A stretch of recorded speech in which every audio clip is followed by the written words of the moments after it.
So good morning again. I thought it would be worthwhile this morning to address the question of why we follow this path that the Buddha offered us on these teachings.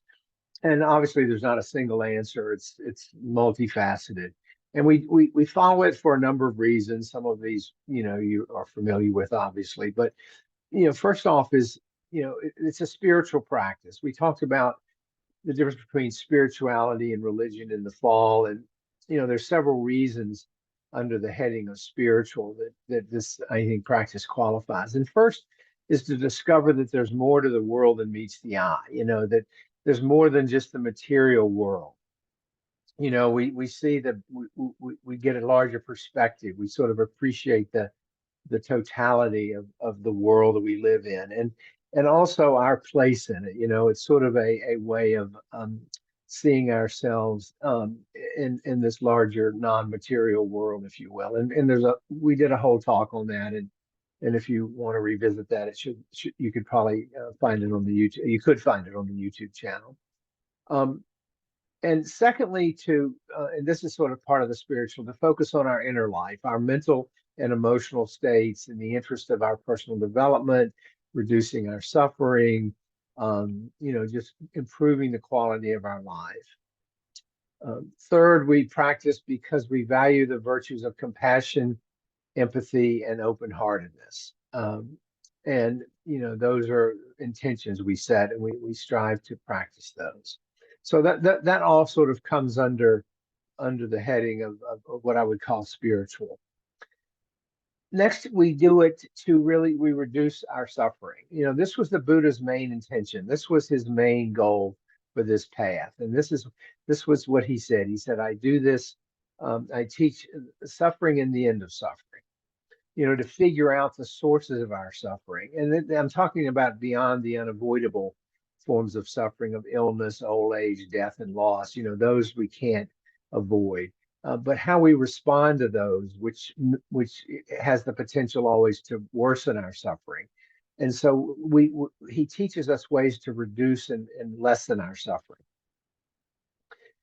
Third, and we talked about this on Wednesday, to lead us to greater joy in our lives. We had a really good discussion on Wednesday about joy. And modern psychology, I think I said this on Wednesday, links a more joyful life with what has been called emotional resilience, emotional intelligence, psychological flexibility. They're all pointing to sort of the same thing. But what is this? What is this thing that we didn't get into much on Wednesday of emotional resilience, emotional intelligence? What are the hallmarks of this state, and how do they correlate with the Buddha's teachings? And so I'm going to talk a little bit about the modern traits as modern psychology has defined them, and then try to link them to the Buddhist teaching, link them to the Dharma. The first of these is deal constructively with reality. We know people that have emotional resilience deal realistically and constructively with reality. And in terms of the Dharma, that means seeing things clearly, seeing things as they truly are, not as we wish them to be. We come back to that again and again. And that's a component of what modern psychology calls emotional flexibility or emotional resilience. And this requires the wisdom and discernment that we cultivate with our practice. The we can't see things clearly as they really are without wisdom and discernment. We relinquish the delusions, the beliefs that we hold on to, the things that, oh, I wish it were this way, or I wish it were that way. I wish it weren't raining today or whatever. So that's seeing things clearly. The next component here is the capacity to adapt to change. And in terms of the Dharma, so the capacity to adapt to change is another component of emotional resilience. In terms of the Dharma, what we're talking about here is the acceptance of impermanence. Impermanence is all about change, constant change. And can we adapt to it? Can we flow with it? Or do we resist it? Do we hunker down and try to deny it? And this subsumes under this is becoming comfortable with uncertainty and accepting our inability to control the future, accepting the fact that we cannot control, other than what I had for breakfast today, I can't control much of what happens to me today. If someone gets sick or, it rains or whatever. So that's the second sort of component of what in modern psychology we call emotional resilience. Thirdly, is this capacity to find more satisfaction in giving than receiving. In the New Testament of the Bible, it's more blessed to give than receive. I mean, this is kind of a universal teaching in most of the faith traditions. And here, regarding the Dharma, we're talking about the practice of generosity, to which the Buddha gave so much weight. He talked about how important it is to practice generosity, how practicing generosity brings benefits back to us. It's also a wonderful practice of letting go. It's also a wonderful practice of sort of detaching from the ego's needs, me, my, selfish needs. So letting go, generosity is a wonderful practice. The fourth component here is, and this goes a little bit back to impermanence, but it's the ability to withstand the changing winds of life, to remain grounded during difficult circumstances. And in terms of the Dharma, now we're talking about cultivating equanimity. We don't get knocked over too much by the changing circumstances of life. We're pretty resilient in that way, to use the modern term. The practice of equanimity cultivates in us this capability of consciously bearing moments of suffering without great reactivity and with minimal disturbance. So we don't, the prevailing winds don't knock us over. We kind of are grounded in terms of whatever life throws us.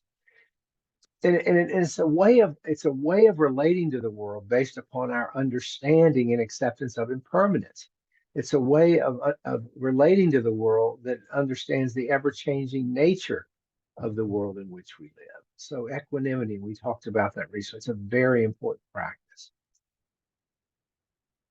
The next one is, and I'm again giving the modern sort of emotional resilience flexibility definition, is the ability to relate openly and honestly to others without a lot of reactivity.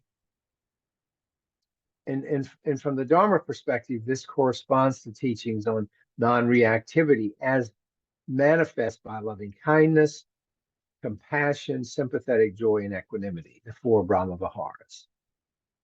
Practicing the four Brahma Viharas really is the path to relating openly and honestly to others with minimal reactivity. We learn to walk in the other person's shoes. We bring a spaciousness to our interactions. We don't come into it with tunnel vision. We don't come into it all bound up in our ego about I've got to win, I've got to prevail, I've got to be top dog and all of that. And then finally is one more, is what in psychology we call cognitive diffusion, which is changing the undesirable functions of thoughts and other private events. In Dharma terms, this means not becoming identified with the stories we tell ourselves. Cognitive diffusion in modern psychology is not buying into our stories, changing our relationship to our thoughts and private events. And in Dharma terms, that simply means not buying the stories, not becoming identified with the stories, not believing everything we think. From a Dharma perspective, we recognize there's no fixed self, despite what the ego tells us, and that we are not our stories. They're just stories. And then finally, the last one is emotional resilience includes living in the moment and being fully present to whatever our experience is at any time.